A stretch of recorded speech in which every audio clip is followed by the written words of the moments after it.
আসসালামু আলাইকুম, নমস্কার। প্রীতীয় শুভেচ্ছা গোল্ডেন ম্যাথ এডুকেশনের পক্ষ থেকে। প্রিয় শিক্ষার্থী বন্ধুরা, আজকে তোমাদের ষষ্ঠ শ্রেণীর নতুন ব্যাকরণ ও নির্মিতি এই বইয়ের রূপতত্ত্ব এই অধ্যায়ে, এই পাঠে যে বহু নির্বাচনী আছে 41 থেকে 43 পৃষ্ঠা পর্যন্ত, সেই বহু নির্বাচনীগুলোর সুস্পষ্ট সমাধান বা উত্তর তুলে ধরছি। কেননা এই উত্তরগুলো অবশ্যই বুঝে বুঝে করতে হবে। তবে সবসময় বলে রাখছি, রিডিং যদি মনোযোগ দিয়ে শোনো, এর আগে তো আমি রিডিং পড়িয়েছি, আজকে শুধু উত্তরগুলো বলে দেবো। ওই রিডিংয়ের মধ্যে সব কিছুর উত্তর তুমি পাবে। সো রিডিং তোমাকে বেশি বেশি পড়তে হবে, তাহলে উত্তরগুলো মুখস্থ করতে হবে না। তো 1 নম্বরে লক্ষ্য করছো যে শব্দের গঠন ও এক শব্দের সঙ্গে অন্য শব্দের সম্পর্কের আলোচনা ব্যাকরণের কোন অংশে আলোচিত হয়? এই অধ্যায়ের নাম রূপতত্ত্ব। সো রূপতত্ত্বই হবে, ঠিক আছে। শব্দের গঠন নিয়ে আলোচনা। প্রত্যয় শব্দ গঠনের কি? প্রত্যয় শব্দ গঠনের ভাষিক উপাদান। প্রত্যয় শব্দের কোথায় বসে? প্রত্যয় বসে শব্দের পরে। নিচের কোনটির স্বাধীন ব্যবহার নেই? স্বাধীন ব্যবহার নেই কার? বিভক্তির। বিভক্তির কোনো স্বাধীন ব্যবহার নেই, যেমন এ, দ্বারা, দিয়া, কে, রে, এগুলোর কোনো স্বাধীন ব্যবহার নেই, ঠিক আছে। বিভক্তি কোথায় বসে? অ্যাকচুয়ালিভাবে বিভক্তি, যখন বিভক্তি সম্পর্কে বলবো, বিভক্তির কি এটা তো জানতে হবে, তাই না? আসলে এ অন্তস্থ অ, অন্তস্থ অ, তারপর হচ্ছে কে, রে, দ্বারা, দিয়া, হইতে, থেকে, চে, র, এগুলো হচ্ছে বিভক্তি। যখন বিভক্তি অধ্যায় আসবো তখন আমরা বিষয়টা আরও আলোচনা করব। তবে বিভক্তি কোথায় বসে? বিভক্তি ক্রিয়ামূল ও শব্দের পরে বসে, ঠিক আছে। ক্রিয়ামূল ও শব্দের পরে বসে। শব্দের পরে যে বিভক্তি বসে তা হচ্ছে শব্দ বিভক্তি। 2 বা তার চেয়ে বেশি শব্দ একসঙ্গে যুক্ত হয়ে একটি শব্দ তৈরির প্রক্রিয়াকে সমাস বলে। যেমন সিংহ, চিহ্নিত, আসন, সিংহাসন, ঠিক আছে। মহান যে নবী, মহানবী, অর্থাৎ একসঙ্গে যুক্ত হয়ে, অর্থাৎ দেখো, মহান যে নবী, 3টা শব্দ একসাথে যুক্ত হয়ে মহানবী হয়, তাই এটাই, এই প্রক্রিয়াকে সমাস বলে। শব্দ কত প্রকার? এখানে একটা বিষয় আছে, শব্দ কত প্রকার। এখানে গঠনগত দিক থেকে শব্দ এক ধরনের। তারপর তোমার শব্দ সাধারণত ব্যাকরণে 2 প্রকার হয়, একটা মৌলিক আর একটা সাধিত। আর এখানে সাধারণত ব্যুৎপত্তিগত বা উৎপত্তি অনুসারে শব্দ তোমার 6 প্রকার ধরা যায়। সো এখানে 6 প্রকারও দিতে পারো। তো এখানে স্পষ্ট নেই যে গঠনগত অনুসারে নাকি অর্থগত অনুসারে, নাকি উৎপত্তিগত অনুসারে, এটা দেওয়া নাই কিন্তু, ঠিক আছে। তবে এই অধ্যায়ের আলোচনার ভিত্তিতে শব্দ 6 প্রকারই হয়, ঠিক আছে। কি কি?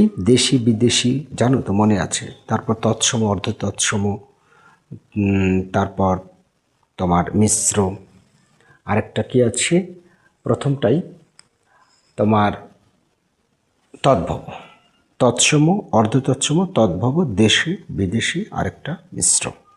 ওকে, এই 6 প্রকার। মিতুল গান গাইবে, বাক্যের গাইবে কোন ক্রিয়ার উদাহরণ? মিতুল গান গাইবে, এটা তোমাকে বলার পর তুমি আর কিছু শুনতে চাও? নো, মিতুল গান গাইবে, এটাই চান, সম্পূর্ণ হয়ে গেছে। সো এটা সমাপিকা ক্রিয়া। বিশেষ্যের পরিবর্তে যা ব্যবহৃত হয় তাকে কি বলে? বিশেষ্য। বিশেষ্যর, বিশেষ্যের পরিবর্তে কি হয়? সর্বনাম, তাই না? তোমাকে আমি নাম ধরে ডাকলাম যে মিতুল আজ খেলবে, তো বললাম যে সে আজ খেলবে, তাহলে সে সর্বনাম। সো বিশেষ্যের পরিবর্তে সর্বনাম। বিশেষ্য সর্বনাম পদের দোষগুণ অবস্থা বৈশিষ্ট্য প্রকাশ করে।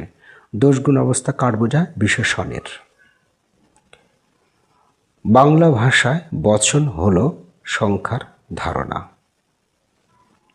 ক্রিয়া প্রধানত কত প্রকার? ক্রিয়া প্রধানত 2 প্রকার, একটা সমাপিকা ক্রিয়া আর একটা অসমাপিকা ক্রিয়া।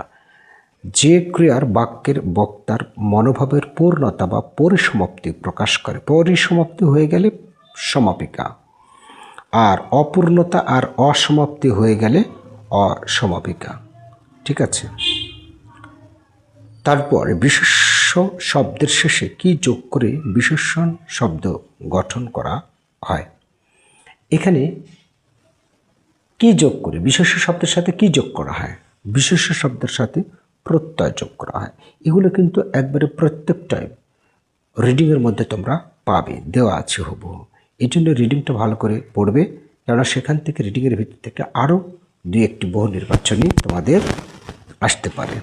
ঠিক আছে, সবগুলো এখান থেকে আসলে তো মুখস্থবিদ্যা হয়ে গেল। সো এখান থেকে 50% আর 50% তোমার বহু রিডিং থেকে কিন্তু আসবে পরীক্ষায়। ঠিক আছে।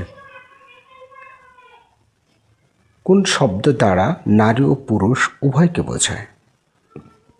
দাদা দ্বারা ছেলে, মামা দ্বারা ছেলে, খালা মেয়ে, উপচার্য।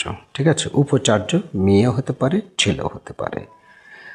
18 নম্বর, বাংলা ভাষায় বিশেষ্য ও সর্বনামের সংখ্যাগত কত ধরনের ধারণা পাওয়া যায়? 2 ধরনের, এটা তো জানি, তাই না? যে একবচন বহুবচন আমরা জানি না। পক্ষ ও পুরুষ কত প্রকার? 3 প্রকার, তাই না? পক্ষ ও পুরুষ 3 প্রকার, মনে আছে তো? বক্তা পক্ষ মানে উত্তম পুরুষ, মানে নিজে, আমি নিজে। ঠিক আছে। তারপর মধ্যম পুরুষ, সেটা হচ্ছে শ্রোতা পক্ষ, আর অন্য পক্ষ হচ্ছে নাম পুরুষ। তারপর বক্তা যে সর্বনাম ব্যবহার করে নিজেকে বা তার দলের অন্য সবাইকে বোঝায়, সেটাই হচ্ছে বক্তা পক্ষ। আর আপনারা সর্বনামগুলো কোন পক্ষ? অবশ্যই সেটা শ্রোতা পক্ষ, তাই না? শ্রোতা পক্ষ কোনটি? তুমি ইচ্ছুক শব্দটিতে কোন প্রত্যয়? ইচ্ছুক শব্দটিতে কোন প্রত্যয়টি যুক্ত হচ্ছে? উক, ইচ্ছাযোগ উক, ইচ্ছুক। নিচের কোন শব্দটি প্রত্যয় যোগে গঠিত হয়েছে? হাত যোগ অল, হাতল। এই হাতলই প্রত্যয় যোগে ব্যবহৃত হয়েছে। ওকে শিক্ষার্থী বন্ধুরা, তাহলে এইটুকুই মনে হয় আজকে আছে, নাকি আর আছে কি? না, আর নেই। এরপর বাক্যতত্ত্বের আলোচনা। বাক্যতত্ত্বের আলোচনা থাকবে। সবসময় মনে রাখবে, রিডিংগুলো যদি শুনে শুনে আয়ত্ত করো এবং কান পেতে মনোযোগ দিয়ে শোনো, কান পেতে শোনা মানে মনোযোগ দিয়ে শোনা, এটা কিন্তু তোমার প্রবাদ প্রবচন বাগধারাতে আসে, এগুলো বিষয়। তো যাই হোক, মনোযোগ দিয়ে যে কোনো কিছু শুনে শুনে আয়ত্তটা বেশি হয়, দীর্ঘস্থায়ী হয়, মনে থাকে ভালো নিজে পড়ার চেয়ে। এই জন্যে আমি যখন যে ক্লাস নিই, রিডিং পড়াই, তোমরা কানের কাছে দিয়ে এই বিষয়টা শুনতে শুনতে প্রয়োজনে ঘুমিয়ে যেও, তবু কাজে লাগবে। ঠিক আছে, আশা করছি এই নির্দেশগুলো তোমরা মেনে চলবে। ভালো থেকো, তোমাদের সবসময় সুস্থতা কামনা করি, দীর্ঘ জীবন কামনা করে আজকের ক্লাসটি এখানে শেষ করছি। আল্লাহ হাফেজ।